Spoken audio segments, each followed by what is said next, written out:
जो उर्दू का एग्जामिनर है उसका इश्किया मिजाज होता है।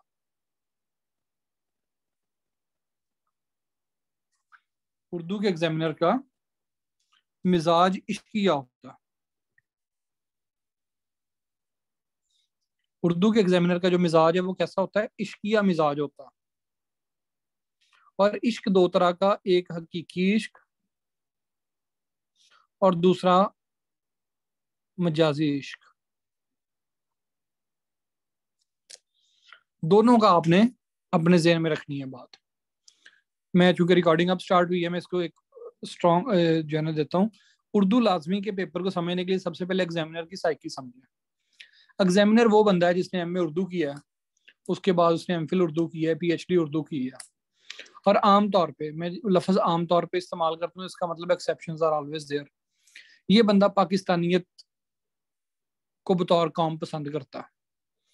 ये बंदा फारसी और अरबी तरकीब को पसंद करता है। ये इश्किया मिजाज रखता है और इश्किया मिजाज के अंदर अपने ठरक को छुपाने के लिए कभी कभी शायरों की जो अजीबोगरीब बातें होती हैं उनको इश्क हकीकी से ताबीर कर देता। मजहबी तबीयत का हामिल होता है, मजहबी तबीयत का हामिल होता है। इसके अलावा उर्दू का कौमी जुबान होते हुए भी अंग्रेजी के मातहत होना, ये इसे नाकाबिल कबूल है। इसके ऊपर दो बातें हैं इसके ऊपर। एक तो उर्दू मीडियम के ये हक में है कि किताबें उर्दू मीडियम में होनी चाहिए, और दूसरा दफ्तरी जुबान जो है ना उर्दू में होनी चाहिए। जो कागजी है, जो आपके लेटर्स जारी होते हैं, ये उर्दू में होने चाहिए। ये इस बंदे की साइकी है। खुरम वेट कीजिएगा, मैं इन सवालों को अभी जवाब लेता हूँ। तो जब आपने पेपर अटेम्प्ट करना है, अच्छा ये इश्किया मिजाज है तो थोड़ा सा शायराना पन इसके अंदर होगा, शायरी को पसंद करेगा।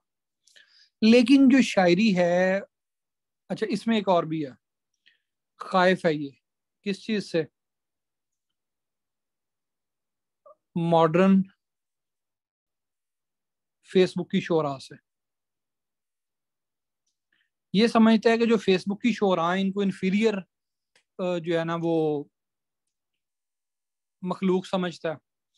और इन्फीरियर मखलूक समझ के ये कहता है कि ये क्या कर रहे हैं, जुबान के साथ ज्यादती कर रहे हैं।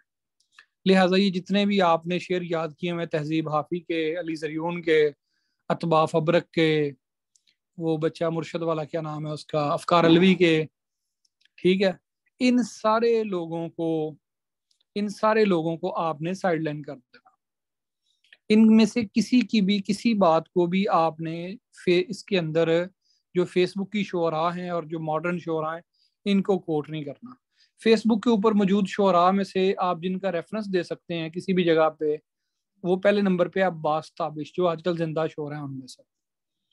इसके अलावा एक बंदा है जिसका नाम है अख्तर उस्मान, जो आजकल के रिकॉग्नाइज्ड पोएट है। जॉन इलिया का नाम भी ना लेना भाई पेपर में। तीसरे नंबर पे जो नाम है वो इफ्तिखार आरिफ का है। जॉन इलिया जो है ना, ये इसने लोगों की उर्दू खराब की है।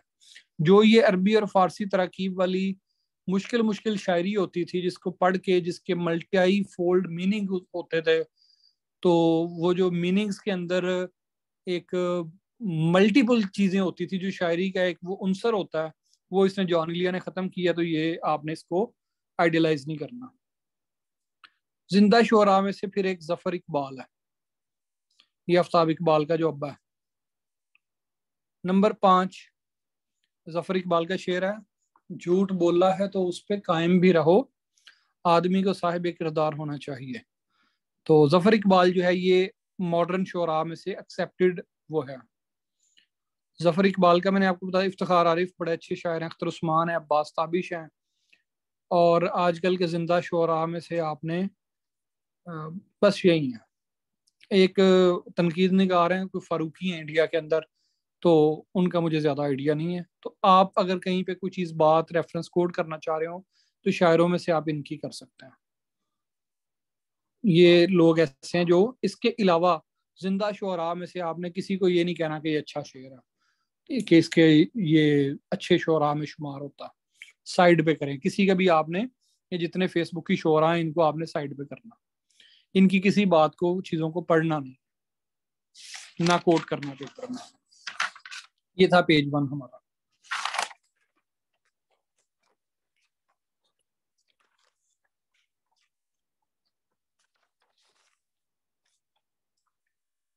नंबर 2 पे आ गया।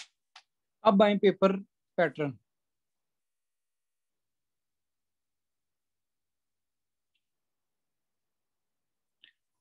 जब हम पेपर पैटर्न की बात करते हैं तो आपने मेरे साथ देखना है इसमें क्या क्या चीजें आती हैं, और मैं फिर हर हिस्से को अलग अलग इलेबोरेट करूंगा। नंबर 1, दुरुस्ती। ये दुरुस्तगी नहीं होता, ये लफ्ज दुरुस्ती है, ये याद करना है। दुरुस्ती का मतलब होता है करेक्शन, दुरुस्तगी गलत है, ये दुरुस्ती ठीक है, दुरुस्तगी गलत है। तो जुमलों की दुरुस्ती होती है, दुरुस्तगी नहीं होती। ये आपका 10 नंबर का सवाल होता है। नंबर 2, मुहावरे। ये आज जुमलों में इस्तेमाल करने होते हैं, ये 15 नंबर का सवाल होता है। नंबर 3,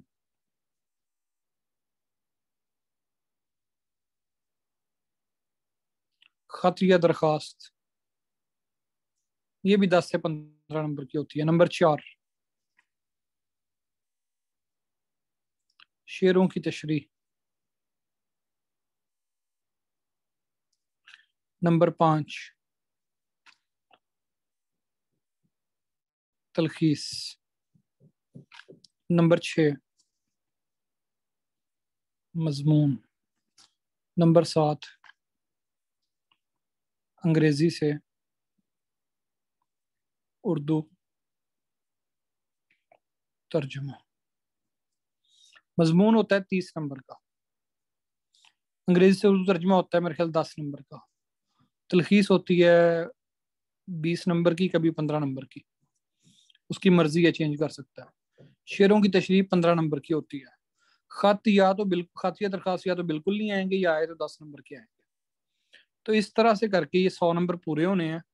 आप लोगों ने सिर्फ इस चीज पे नहीं रहना कि जी पास पेपर में ये चीजें नहीं थी तो हम इसको ना तैयार करें। खत या दरखास्त का पैटर्न भी आपने तैयार करना साथ में। ये बात सबको समझ आ गई है? दुरुस्ती, मुहावरे, खत और दरखास्त, शेरों की तशरीह, तलखीस, मजमून, अंग्रेजी से उर्दू तर्जुमा। हम सबसे पहले आते हैं नंबर 1 पे, जो हमारे पास सवाल है। अच्छा, तरतीब, सवाल हल करने की तरतीब क्या होगी आपकी? पेपर में जो मर्जी तरतीब हो, आपने सबसे पहले जो सवाल हल करना है नंबर 1 पे, वो आपने जुमलों की दुरुस्ती करनी है। दुरुस्ती जुमलों की सबसे पहले हम इसलिए करते हैं कि इस सवाल के अंदर आपको पूरे नंबर मिलने के चांसेस होते हैं।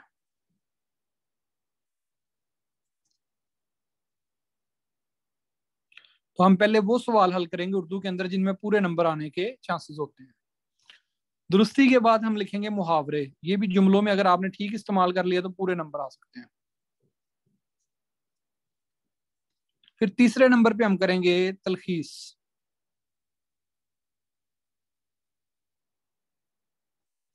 तलखीस वाला जो सवाल होता है ये सबसे इंपॉर्टेंट सवाल होता है। ये आपकी उर्दू लैंग्वेज की जो कंप्रीहेंशन है उस पर बात करेगा। नंबर 4 पे तर्जुमा। नंबर 5 पे शेरों की तशरीह।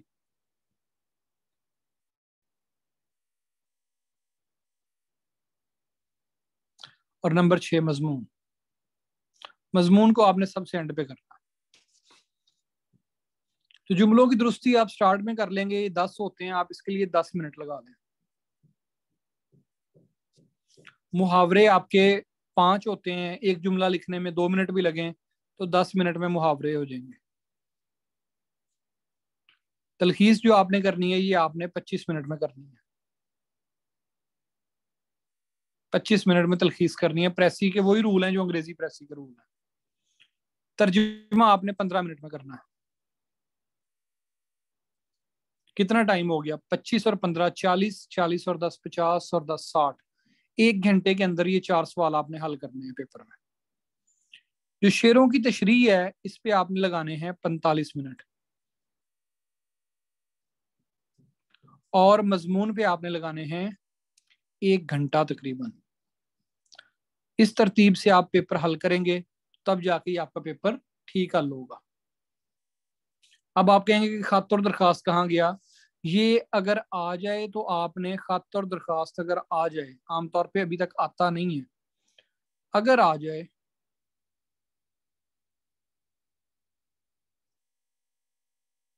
तो आपने 15 मिनट जो वैसे बचाए हैं और 10 मिनट मजमून में से निकालने हैं, तो कोई 20 मिनट में आपने ये हल करना है। अगर आ जाए तो 20 मिनट में। ये जो ऊपर मैंने टाइम लिखा है, इसमें आपके पास टोटल कितने टाइम है? 10 और 10 20, 20 और 25 45, 45 और 15 60। ये 1 घंटा है, फिर 1 घंटा इसका, 2 घंटे 45 मिनट, ये 15 मिनट हमने खातिया दरखास्त के लिए बचाए थे। तो 5 मिनट आप मजमून में से और निकाल सकते हैं ताकि आप खातिया दरखास्त को अच्छा लिख सकें। और अगर खातिया दरखास्त आ जाए तो ये आपने तलखीस के फौरी बाद या फिर तर्जुमे के फौरी बाद लिखनी है। ये 2 जगह हैं इसकी, खातिया दरखास्त की। इसको आप यहाँ पे लिख सकते हैं। मैं इसकी तरतीब पे इतना जोर क्यों दे रहा हूँ कि जनाब इसको इस तरतीब में हल करें। तरतीब पे जोर देने की वजह यह है कि अगर आपको जुमलों की दुरुस्ती आती है और उसमें पूरे नंबर आ जाएं, मुहावरे आते हैं और उसके सेंटेंसेस ठीक हो जाएं, तलखीस अच्छी आती हो तो वो अच्छी हो जाए आपकी, तो ऑटोमेटिकली तर्जमा, शेरों की तशरीह और मजमून, ये जो 2 सवाल हैं, इसमें आपने जो लिखा होगा उसके मुताबिक नंबर मिलने हैं। ये अगर आपकी ठीक होगी तो नंबर मिलने हैं, अदरवाइज नहीं मिलने। ये भी ठीक होगी तो नंबर मिलने हैं। ये जो चीजें हैं ये सबकी ठीक होनी है, शेरों की तशरीह भी और मजमून भी। लिहाजा ये बेसिकली शेरों की तशरीह और मजमून जो है, इसके अंदर उसने आपको शेरों की तशरीह 15 नंबर की, और ये उसने ओवरऑल 45 मार्क्स में से जज करना। तो इसको मैं एंड पे इसलिए लेके जा रहा हूँ कि बाज़ का ऐसा होता है कि आप मजमून या तशरीह शुरू करते हैं तो वो आपका घंटा ले जाता है, और उसके बाद फिर आपके पास बाकी सवालों के लिए जिनके कंक्रीट नंबर हैं उनके नंबर नहीं मिलते। तो ये तरतीब में वैसे ये पीडीएफ बना के ग्रुप में भेज दूंगा, ये जो मैंने लिखा है ना यहाँ पे, तो आप लोगों ने इसका करना है। अब मोटी मोटी चीजें आ गया। सवाल नंबर 1,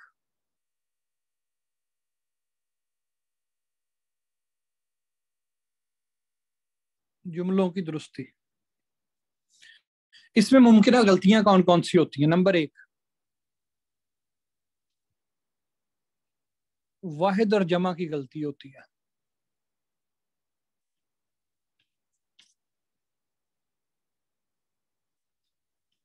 मसलन एग्जाम्पल इसकी ये है, अवाम आ गई, अवाम आ गए। अवाम आ गई गलत है, अवाम आ गए दुरुस्त है उर्दू में। तो पहली गलती कौन सी हो सकती है? वाहिद और जमा की। अवाम आ गई सिंगुलर लग रहा है, अवाम आ गए जमा लग रहा है। इसी तरह से गलती इससे मिलती जुलती होती है, वो होती तस्गीर और तानीस की गलती।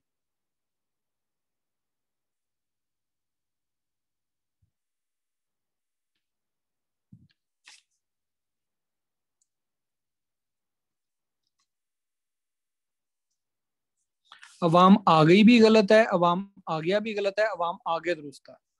तस्गीर और तनीस की गलती क्या होती है? मसलन कुछ अल्फाज होते हैं कि जो हम लोग अपनी जबान के अंदर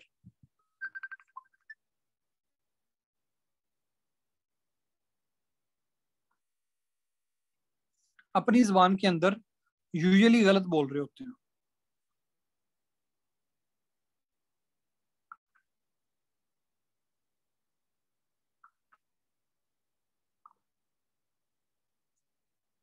मसलन देखो, 10 रुपए का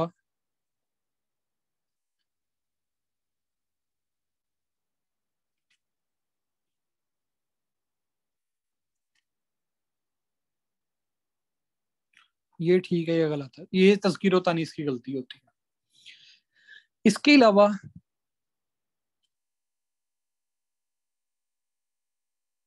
जमा की गलती,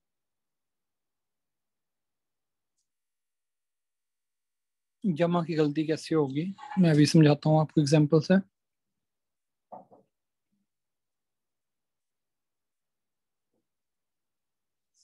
इसको छोड़ दें, एग्जांपल में नहीं आ रही। नंबर 3,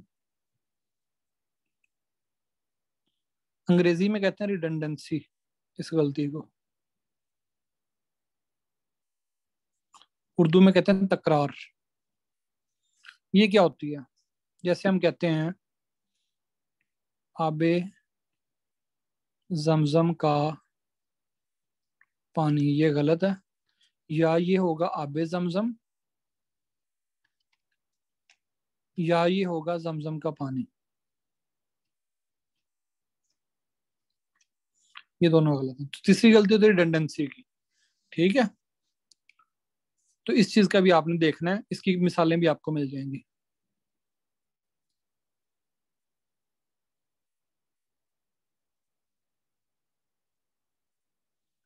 चौथी गलती होती है इमला की गलती।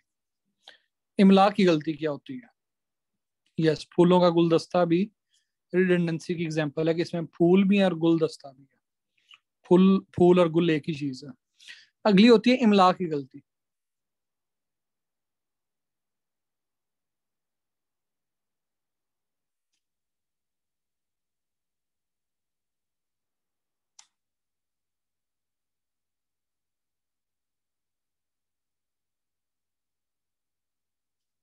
अब देखो, सही और सही दोनों की आवाज सेम है, लेकिन इसका इस्तेमाल डिफरेंट है, इसका इस्तेमाल डिफरेंट है।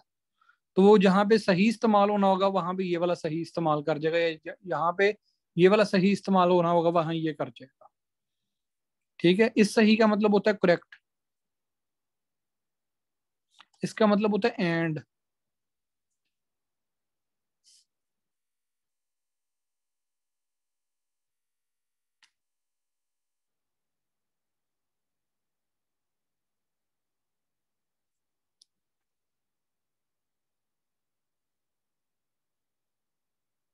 आमतौर पे यही गलतियां होती हैं, और कोई दो चार हो तो आप देख लीजिएगा उसमें। कलीदे उर्दू में से कलीदे उर्दू ले लें, या कोई भी उर्दू की किताब ले लें जो CSS PMS के लिए हो, लेकिन उर्दू जनरल के लिए हो, PMS के लिए, तो वो आपने लेनी है। तो ये होती है।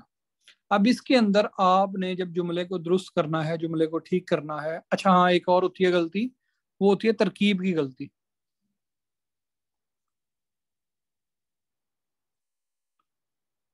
तरकीब क्या होती है? तरकीब होती है दो अल्फाज का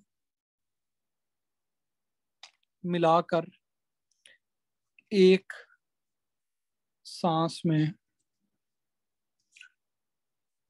बोलना। जैसे आबो हवा, जैसे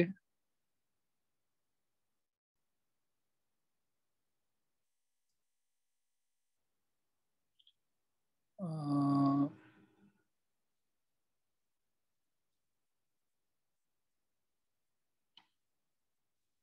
जैसे आदाब सुखन।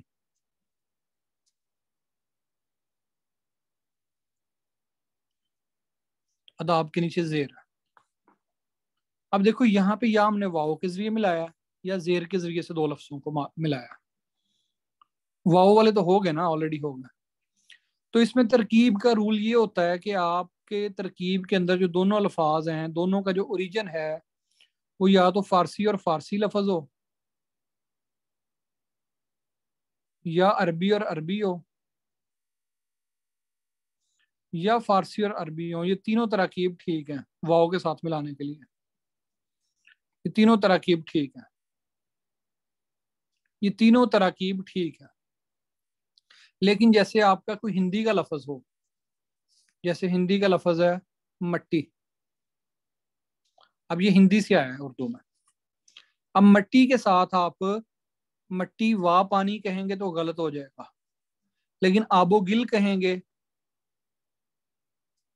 तो ठीक हो जाएगा, क्योंकि आब और गिल, ये गिल के नीचे जेर है। आप आबो गिल कहेंगे तो ठीक हो जाएगा, क्योंकि आप भी फारसी का, गिल भी फारसी का। मट्टी वा पानी नहीं कहेंगे, मट्टी और पानी कहेंगे।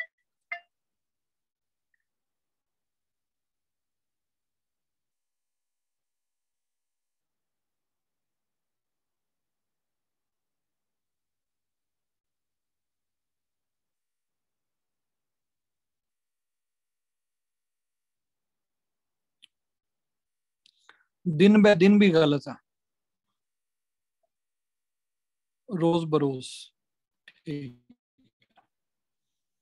तो ये आपको समझ आ गई, तरकीब की गलती होती है, आमतौर पे यही गलतियां होती हैं आमतौर पे,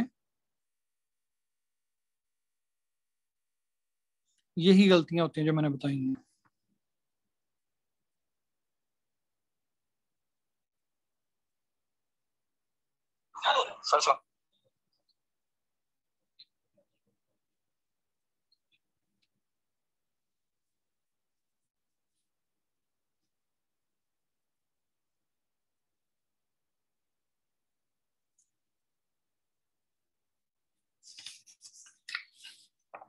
ठीक हो गया जी आपके पास, ये हो गया हमारा दुरुस्ती वाला सवाल। ये 10 नंबर के होते हैं, आमतौर पे यही गलतियां होती हैं, घूम फिर के यही आ रही होती हैं।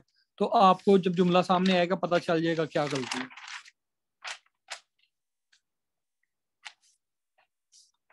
दूसरा है जी,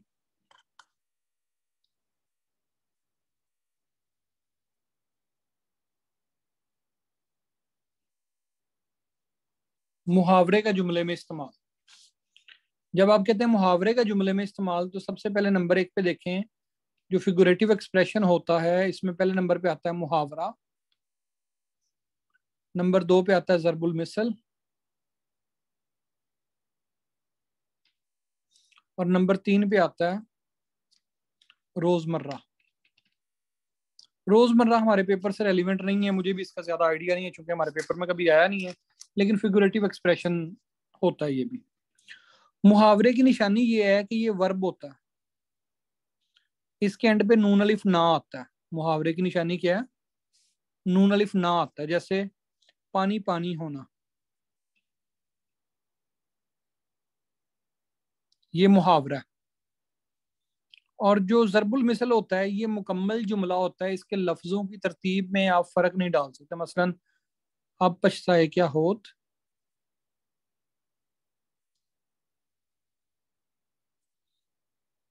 जब चिड़िया चुग गई खेत।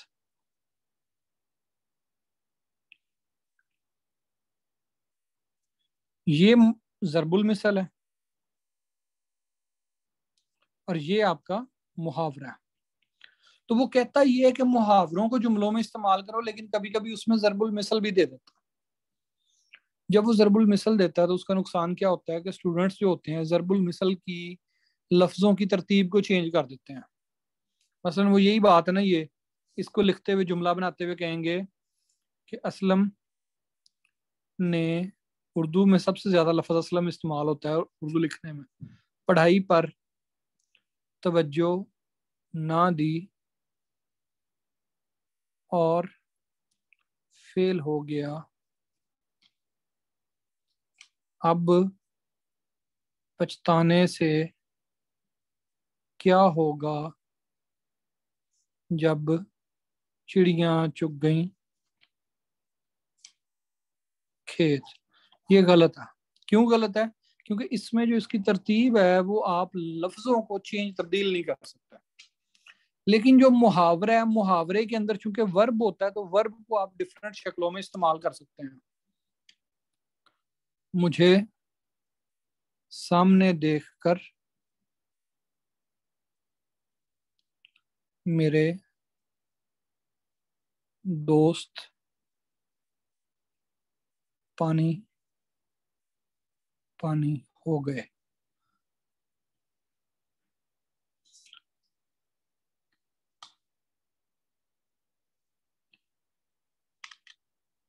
झूठ बोलने के बाद मुझे सामने देखकर मेरे दोस्त पानी पानी हो गए। अब ये ठीक है। ये क्यों ठीक है? क्योंकि इसमें हमने हो भी ठीक लिखा, ना जो होना था उसे हमने हो गए चेंज कर लिया, दैट्स एक्सेप्टेबल। ये बात सबको समझ आ गई है? तो मुहावरे में और जरबुल मिसल में ये फर्क होता है कि मुहावरे में चूंकि वर्ब होता है तो आप उस वर्ब को चेंज कर सकते हो, किसमें उसका टेंस चेंज कर सकते हो, क्योंकि उसके एंड पे नून अलिफ ना आ रहा है। जरबुल मिसल का जब आप जुमला बनाओगे तो उसमें आप जो जरबुल मिसल के अल्फाज हैं उनको एज सच इस्तेमाल करेंगे। जैसे ये जुमला अगर होता, असलम ने पढ़ाई पर तवज्जो ना दी और फेल हो गया, इसे कहते हैं कि अब पछताए क्या होत, जब चिड़ियां चुग गई खेत। आ जाओ राणा साहब। इसे कहते हैं अब पछताए क्या होत, जब चिड़ियां चुग गई खेत। ऊपर बैठ चुके।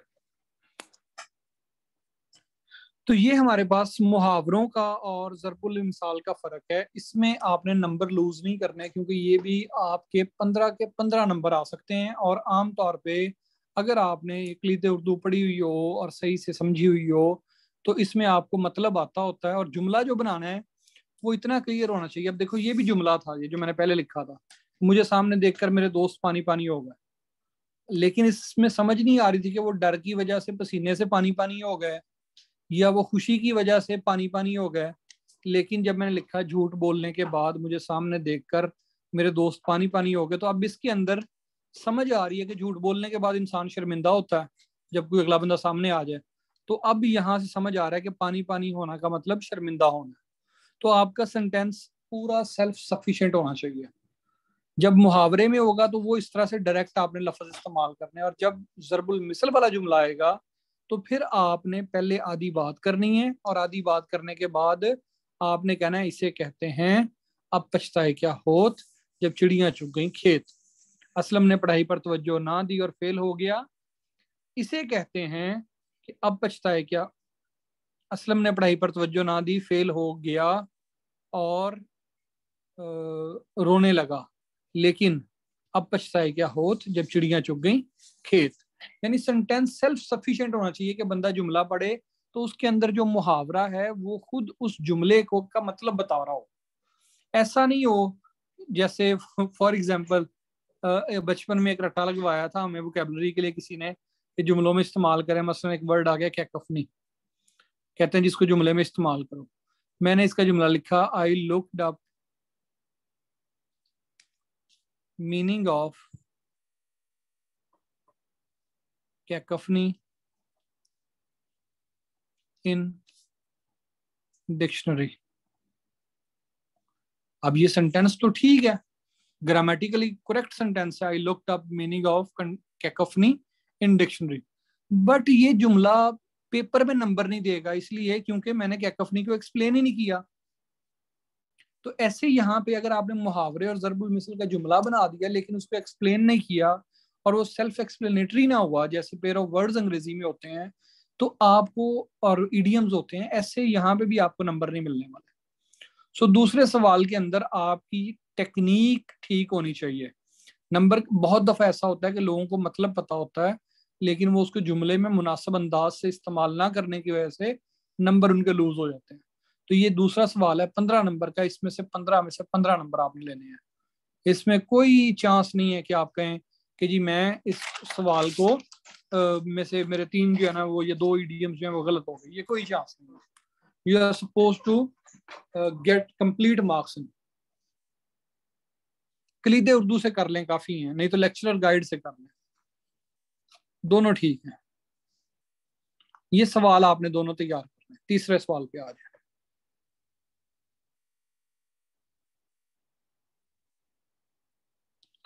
तलखीस प्रेसी। तलखीस के वही सेम रूल्स हैं जो आपके इसके अंदर हैं अंग्रेजी प्रेसी में, कोई फर्क नहीं है। इसमें आपने सबसे पहले देखना है कि ऑर्डर क्या दिया गया है। ऑर्डर जो है अगर दिया गया हो कि 1/3 बनाए, 1/3 बनाए, तो फिर आपने 1/3 बनानी है। अगर ऑर्डर में ये कहता है कि 500 वर्ड्स का पैरा है और कहता है जी 100 लफ्जों से ज्यादा ना हो,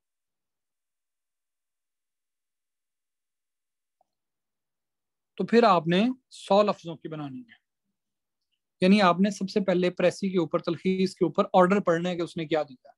अक्सर औकात ऐसा होता है कि 500 वर्ड्स का वो पैराग्राफ देके तो कहता है जी 100 वर्ड्स में इसकी प्रेसी करें, या 400 वर्ड्स का पैराग्राफ देख कहता है 100 वर्ड्स में प्रेसी करें। आप चूंकि ऊपर वाली वो लाइन पढ़ी नहीं होती, आप 133 वर्ड्स की बनाते हैं, वो आपको नंबर कम देगा, 20 में से 15 में से 3-4 नंबर दे देगा। लेकिन अगर आपने ये पढ़ा होगा कि उसने क्या ऊपर कहा है, आमतौर पर वो 1/3 कहता, तो तलखीस का ही है। तलखीस के रूल्स हर चीज सेम है, जो इंग्लिश प्रेसी के हैं, कोई डिफरेंस नहीं है। अगला सवाल है हमारा मजमून। मजमून आना है 30 नंबर का। शेरों की तशरीह मैं कल करवाऊंगा, शायरों का तारुफ भी बताऊंगा, तशरीह भी कल करवाऊंगा। मजमून बच्चों 30 नंबर का।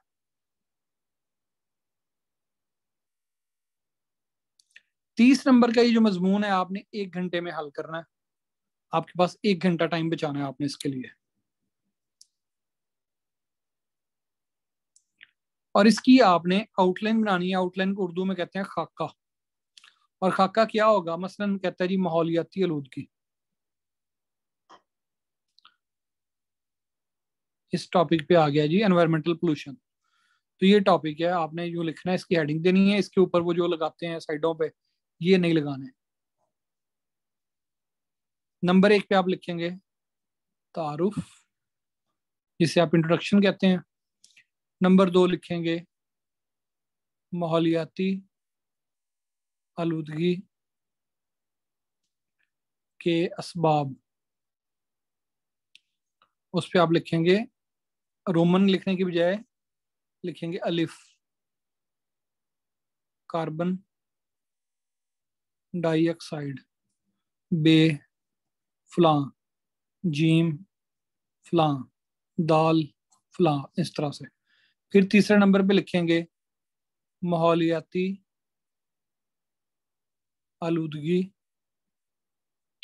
के असरात। फिर उस पे ऐसे लिखेंगे अलिफ, बे, जीम, दाल। ठीक है जी। फिर चौथे नंबर पे आप लिखेंगे माहौलियाती आलूदगी का सदेबाब। जो भी आपका इशू बेस्ड ऐसे होगा उसमें सोल्यूशन के लिए वर्ड सदेबाब इस्तेमाल होता है। उसमें फिर एक अलिफ, बे, जीम, दाल, और एंड पे 6 नंबर पे आप लिखेंगे, 5 नंबर पे हासिल बहस, नतीजा या फिर हासिल कलाम। हासिल बहस सबसे अच्छा लफ्ज है इसके लिए। ठीक है जी। ये है आपकी उर्दू। मैंने आपको उर्दू के 4 सवालों के बारे में बताया है। Number 1 correction, number 2 idioms, number 3 precis, number 4 short essay. इन 4 सवालों के अंदर आपके पास जो चीज़ें हैं वो होनी चाहिए। जैसे मैंने बताया, इसको ऐसे ही लेके चलना है आपने। राइटिंग अपनी ठीक करें। अच्छा, ऐसे के अंदर हेडिंग्स नहीं देनी है आपने। कितने पेजेस का लिखना है? 30 नंबर है तो 30 नंबर का मतलब ये है कम से कम 8 से 9 साइड्स होनी चाहिए।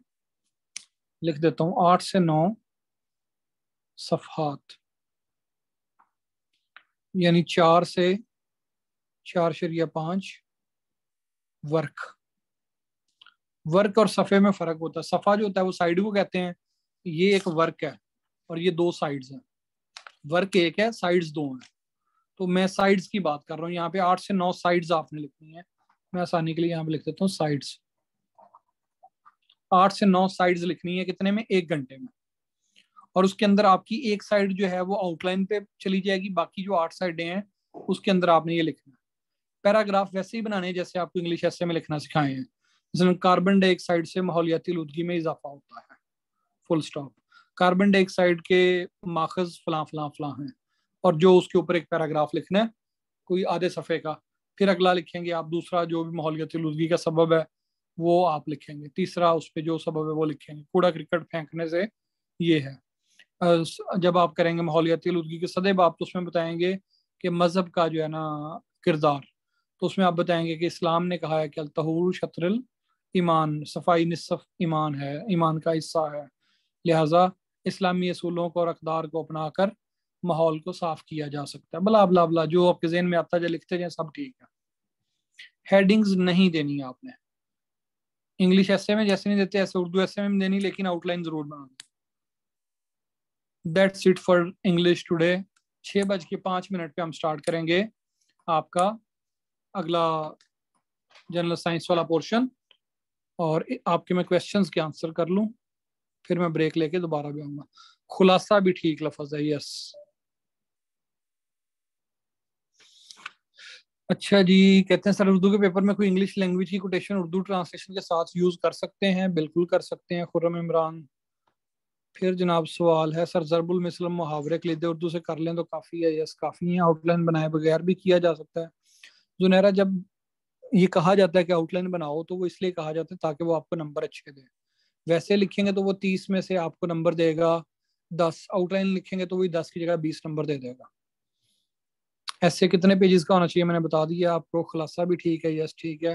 हेडिंग्स नहीं देनी, ऐसे में शेयर भी लिखने होंगे, अगर आते हैं तो जरूर लिखें।